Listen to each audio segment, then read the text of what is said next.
Jaguar হলো পৃথিবীর তৃতীয় বৃহত্তম বিড়াল এবং এর কামড় সবচেয়ে শক্তিশালী।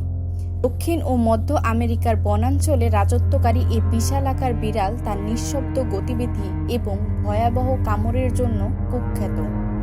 একা শিকার করতে ভালোবাসা এই প্রাণীটি এক ঝাঁপে বড় মাপের শিকারকে ধরতে পারে।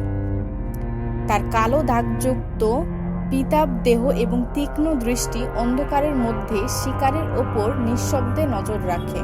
2018 সালে এক রাতে ব্রাজিলের ছোট একটি গ্রাম, যা চারদিকে ঘন জঙ্গলে ঘেরা, এক ভয়াবহ ঘটনার সাক্ষী হয়েছিল। গ্রামের এক যুবক জঙ্গলের প্রান্তে গবাদি পশু চড়াতে গিয়েছিল। হঠাৎ জঙ্গল থেকে বেরিয়ে আসে একটি বিশাল জাগুয়ার তার উপর ঝাঁপিয়ে পড়ে। গ্রামের লোকজন তার চিৎকার শুনে ছুটে আসে, কিন্তু তখন তারা জাগুয়ারের শক্তি এবং নিষ্ঠুরতার সামনে হতবাক হয়ে দাঁড়িয়ে থাকে।